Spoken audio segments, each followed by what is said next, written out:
ನಿನ್ನೆ ಏಕಾಏಕಿ ನಡೆದ ಬೆಳವಣಿಗೆ ನಡೆದದ್ದು ಏಕಾಏಕಿಯೋ ಹೊರಗಡೆ ಬಂದದ್ದು ಏಕಾಏಕಿಯೋ ಗೊತ್ತಿಲ್ಲ. ಸಹಕಾರ ಸಚಿವ KN ರಾಜಣ್ಣ ಅವರನ್ನ ಸಚಿವ ಸಂಪುಟದಿಂದ ವಜಾ ಮಾಡಲಾಯಿತು. ರಾಜ್ಯ ರಾಜಕಾರಣದ ಇತ್ತೀಚಿನ ದಿನಗಳ ಅತಿ ದೊಡ್ಡ ಬೆಳವಣಿಗೆ ನಿನ್ನೆ ನಡೆಯಿತು. ರಾಜಕೀಯದಲ್ಲಿ ಆಸಕ್ತಿ ಇಟ್ಟುಕೊಂಡವರೆಲ್ಲರ ಮಧ್ಯದಲ್ಲಿ ಚರ್ಚೆ ಇದು ಒಂದೇ. ಸಹಜವಾಗಿ ಕಾಂಗ್ರೆಸ್ನಲ್ಲೂ ಇದೆ ಚರ್ಚೆ. ಒಂದು ಅನ್ಸರ್ಟನಿಟಿ ಇದೆ, ಆತಂಕದಿಂದ ಚರ್ಚೆ ಮಾಡ್ತಾ ಇದ್ದಾರೆ. ಸಿದ್ದರಾಮಯ್ಯ ಬಣ ವರ್ಸಸ್ DK ಶಿವಕುಮಾರ್ ಬಣದ ಚರ್ಚೆ. DK ಶಿವಕುಮಾರ್ ಅವರು ನೆನ್ನೆ ಹೇಳಿದ್ರು, ನನಗೂ ಆಪ್ತರಾಗಿದ್ರು, ಯಾಕೆ ವಜಾ ಆದ್ರೋ ಗೊತ್ತಿಲ್ಲ ಅಂತ.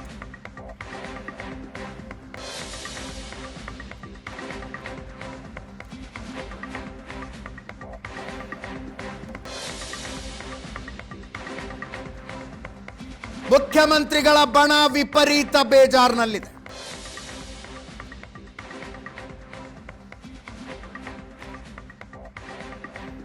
ತಮಗೆ ಅತ್ಯಂತ ಆಪ್ತರಾಗಿದ್ದವರನ್ನೇ ಉಳಿಸಿಕೊಳ್ಳೋದಕ್ಕೆ ಸಿದ್ದರಾಮಯ್ಯನವರ ಕೈಲಿ ಆಗಲಿಲ್ಲ ಅನ್ನುವ ಚರ್ಚೆ ನಡೀತಾ ಇದೆ.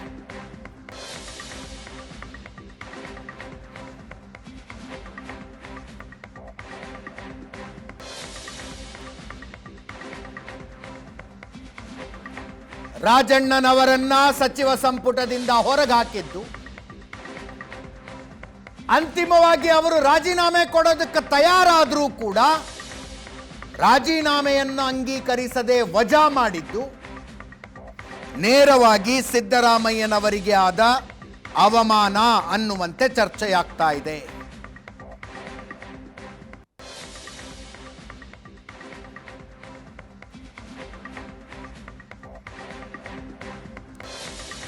ಸ್ವತಃ ರಾಜಣ್ಣ ಅವರೇ ನಿನ್ನೆ ರಾತ್ರಿ 8 ಗಂಟೆಗೆ ಮುಖ್ಯಮಂತ್ರಿಗಳನ್ನ ಭೇಟಿಯಾಗಿ ಹೊರಗಡೆ ಬಂದು ಮಾತನಾಡುವಾಗ ಷಡ್ಯಂತ್ರ, ಪಿತೂರಿ ಅಂದ್ರು.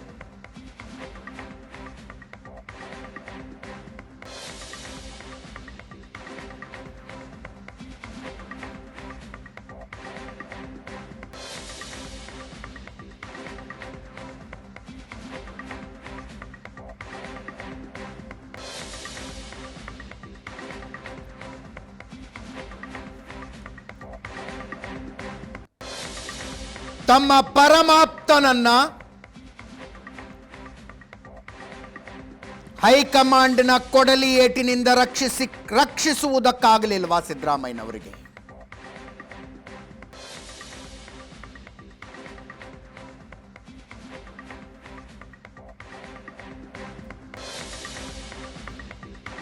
ಮುಖ್ಯಮಂತ್ರಿಗಳ ಬಣದಲ್ಲಿ ಇನ್ನೊಂದು ಚರ್ಚೆ. ನಿನ್ನೆ ಏಕಾಏಕಿ ಆದ ನಿರ್ಧಾರ ಅಲ್ಲ ಇದು, 3 ತಿಂಗಳಿಂದ ಇದರ ಎಫರ್ಟ್ ನಡೀತಾ ಇತ್ತು ಅಂತ. 3 ತಿಂಗಳ ಹಿಂದಿನ ಪ್ಲಾನ್ ಅಂತ ಇದು. ಮುಖ್ಯಮಂತ್ರಿಗಳ ಆಪ್ತರ ಚರ್ಚೆ.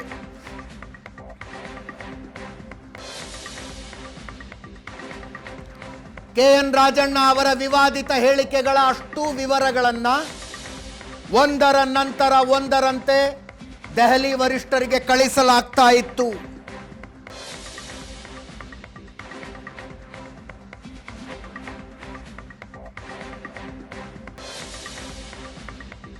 ಇವರ ಮೇಲೆ ಕ್ರಮ ಕೈಗೊಳ್ಳಿ ಅಂತ ಸಿದ್ದರಾಮಯ್ಯನವರ ವಿರೋಧಿ ಬಣ ದೆಹಲಿ ವರಿಷ್ಠರನ್ನ ಒತ್ತಾಯಿಸ್ತಾನೇ ಇತ್ತು. ಹೈಕಮಾಂಡ್ ಅಂತಿಮ ತೀರ್ಮಾನ ತೆಗೆದುಕೊಂಡಿರಲಿಲ್ಲ. ಆದರೆ ಯಾವಾಗ ರಾಹುಲ್ ಗಾಂಧಿ ಅವರು ಮತಗಳ್ಳತನದ ಆರೋಪ ಮಾಡಿದಾಗ, ನಮ್ಮ ಟೈಮ್ನಲ್ಲೇ ಅಲ್ವೇನ್ರಿ ವೋಟರ್ ಲಿಸ್ಟ್ ರೆಡಿ ಆಗಿದ್ದು, ನಾವೇನು ಮಲ್ಕೊಂಡಿದ್ವಾ ಅಂದ್ರಲ್ಲ KN ರಾಜಣ್ಣ ಅವರು, ಆವಾಗ ಹಿಂದಿನ ಹೇಳಿಕೆಗಳೆಲ್ಲವೂ ಕೂಡ ಮತ್ತೆ ವಾಪಸ್ ಟೇಬಲ್ ಮೇಲೆ ಬಂದವು.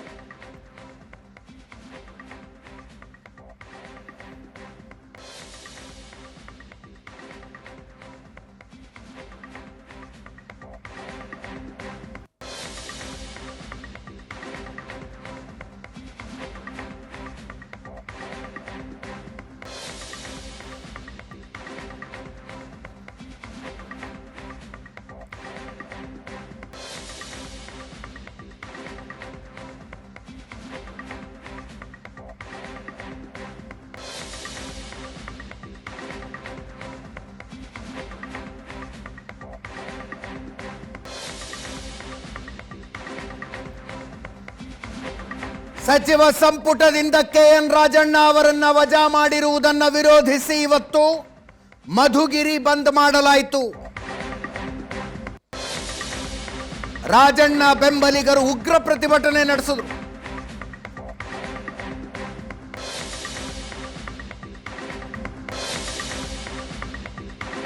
ರಾಜಕೀಯ ಅಂದ ಮೇಲೆ ಒಬ್ಬರ ಮೇಲೊಬ್ಬರಿಗೆ ಹಾಗೆ ಇರುತ್ತೆ. ಸತೀಶ್ ಜಾರಕಿಹೊಳಿ ಅವರು ಹೇಳಿದ್ದು ಎಚ್ಚರಿಕೆಯಿಂದ ಇರಬೇಕು, ಹುಷಾರಾಗಿರಬೇಕು, ಇಲ್ಲದೆ ಹೋದ್ರೆ ಹಿಂಗಾಗತ್ತೆ.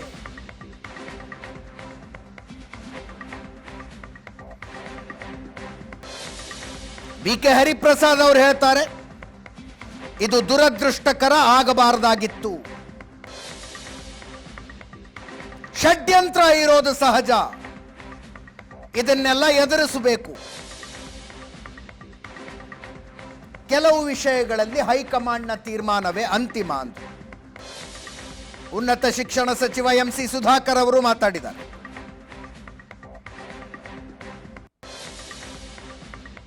ಹೈಕಮಾಂಡ್ ನಿರ್ಧಾರ ನಿನ್ನೆನೇ ಅದ್ರ ಬಗ್ಗೆ ಸ್ಪಷ್ಟೀಕರಣ ಕೊಟ್ಟಿದ್ದಾರೆ. ಸ್ವಂತ ರಾಜನ್ ಅವರೇ ಚರ್ಚೆ ಮಾಡ್ಲಿಕ್ಕೆ ಅವಕಾಶ ಬೇಕಾಗುತ್ತೆ. ಅವರು ಕೂಡ ಹೇಳಿದ್ದಾರೆ, ನಾನು ಡೆಲ್ಲಿಗೆ ಹೋಗ್ತೀನಿ, ಅದ್ರ ಬಗ್ಗೆ ಸ್ಪಷ್ಟೀಕರಣ ಕೊಡ್ತೀನಿ ಅಂತಾರೆ. ಈಗ ಅವರು ಹೇಳಿದಾರೆ, ಅವರೇ ಹೇಳಿಕೆ ಕೊಟ್ಟರೆ ಅದಕ್ಕೆ ಉತ್ತರ ಅದು ಆಮ್ಯಾಗ ಅಂತ ಹೇಳಿದ್ದಾರೆ. ಅದ್ರ ಸೆಕೆಂಡ್ ಸ್ಟೇಜ್, ಅದು ಫಸ್ಟ್ ಸ್ಟೇಜ್ ಅಲ್ಲ. ಅದು ಇದೆಲ್ಲ ಒಬ್ಬರ ಮೇಲೆ ಒಬ್ಬರದು ಇದ್ದೇ ಇರ್ತೈತೆ. ನಾವು ಹುಷಾರಾಗಿರ್ಬೇಕು ರಾಜಕೀಯದಲ್ಲಿ. ಹೈಕಮಾಂಡ್ ನಿರ್ದೇಶನದ ಮೇಲೆ ಅವರನ್ನು ವಜಾ ಮಾಡಲಾಗಿದೆ. ಕೆಲವು ವಿಚಾರದಲ್ಲಿ ಕಾಂಗ್ರೆಸ್ ಪಕ್ಷದ ಒಂದು ಶಿಸ್ತಿನ ಚೌಕಟ್ಟು ಇರುತ್ತೆ, ಅದನ್ನು ಮೀರಿ ಹೋದಾಗ ಕೆಲವು ಸಂದರ್ಭದಲ್ಲಿ ಇದಾಗುತ್ತೆ. ಕಾಂಗ್ರೆಸ್ ಪಕ್ಷದ ರಾಜಕಾರಣದಲ್ಲಿ ಒಂದು ದುರಾದೃಷ್ಟಕರವಾದಂತಹ ಬೆಳವಣಿಗೆ, ಇದು ಆಗಬಾರ್ದಾಗಿತ್ತು. ಭಾರತೀಯ ಜನತಾ ಪಾರ್ಟಿಯವರು ಮೊಸಳೆ ಕಣ್ಣೀರು ಹಾಕ್ತಾ ಇದ್ದಾರೆ. ರಾಜಣ್ಣ ಅವ್ರಿಗೆ ಏನೋ ಅನ್ಯಾಯ ಆಗಿದೆ, ಸತ್ಯವಂತರಿಗೆ ಕಾಲ ಇಲ್ಲ ಅಂಥೇಳಿ. ನೋಡಿ, ರಾಜಕಾರಣದಲ್ಲಿ ಷಡ್ಯಂತ್ರ ಇರ್ತಕ್ಕಂಥದ್ದೇ ಸಹಜವೇ. ರಾಜಕಾರಣದಲ್ಲಿ ಇರಬೇಕಾದ್ರೆ ಈ ಷಡ್ಯಂತ್ರಗಳನ್ನ ನಾವು ಎದುರಿಸ್ತಾನೆ ಇರಬೇಕಾಗುತ್ತೆ. ಇದು ರಾಜಣ್ಣವ್ರಿಗೂ ಸಹ ಒಂದು ಪಾಠ ಅಂತ ನನಗೆ ಅನಿಸುತ್ತೆ. ಅವರು ಸಹ ಸುಮ್ಮನೆ ಕೂತ್ಕೊಳ್ತಕ್ಕಂಥ ಜಾಯಮಾನ ಅವ್ರದ್ದಲ್ಲ. ಕೆಲವು ವಿಚಾರದಲ್ಲಿ ಹೈಕಮಾಂಡ್ ತೀರ್ಮಾನವೇ ಅಂತಿಮವಾದ ತೀರ್ಮಾನ. ಒಟ್ಟಾರೆಯಾಗಿ ರಾಜಣ್ಣ ಅವರು ಹೇಳಿದ್ರು, ಹೈಕಮಾಂಡ್ ಏನು ತೀರ್ಮಾನ ಮಾಡಿದೆ, ಹೈಕಮಾಂಡ್ನ ತೀರ್ಮಾನಕ್ಕೆ ಗೌರವ ಕೊಡ್ತೀವಿ. ಮತ್ತು ಆ ರೀತಿ ಏನಾದರೂ ತಪ್ಪು ತಿಳುವಳಿಕೆ ಆಗಿದ್ದರೆ ನಾನು ಹೋಗಿ ದೆಹಲಿಗೆ ಹೋಗಿ ಹೈಕಮಾಂಡಲ್ಲಿ ಅವರಿಗೆ ವಸ್ತುಸ್ಥಿತಿಯನ್ನು ತಿಳಿಸ್ತೀನಿ ಅಂತಕ್ಕಂಥ ಮಾತನ್ನು ಮಾನ್ಯ ರಾಜಣ್ಣ ಅವರು ನಿನ್ನೆ ಹೇಳಿದ್ದಾರೆ. ಅವರು ಕೆಲವು ವ್ಯಕ್ತಿಗಳು ಷಡ್ಯಂತ್ರ ಮಾಡಿದ್ದಾರೆ ಅಂತಕ್ಕಂಥ ಮಾತು ಹೇಳಿದ್ದಾರೆ. ಅದು ಅವ್ರನ್ನೇ ಬಹುಶಃ ಅವರನ್ನೇ ಮಾತಾಡಿದ್ರೆ ಸೂಕ್ತ ಅಂತಕ್ಕಂಥದ್ದು ನನ್ನ ಅಭಿಪ್ರಾಯ. ಒಂದು ಅರ್ಥದಲ್ಲಿ ಅವ್ರು ಹೇಳೋದು ಸರ್ಕಾರ ನಮ್ಮದೇ ಇತ್ತು ಅಂತ. ಆದರೆ ನಿಮಗೆ ಗೊತ್ತಿದೆ, ಚುನಾವಣೆ ಆಯೋಗ ಮತದಾರರ ಪಟ್ಟಿ ಮತ್ತೊಂದು ತಯಾರು ಮಾಡ್ತಕ್ಕಂಥದ್ದು ರಾಜ್ಯ ಸರ್ಕಾರದ ಯಾವುದೇ ರೀತಿ ಹಸ್ತಕ್ಷೇಪ ಮಾಡುವಂಥದ್ದಕ್ಕೆ ಅವಕಾಶ ಇಲ್ಲ. It is a independent.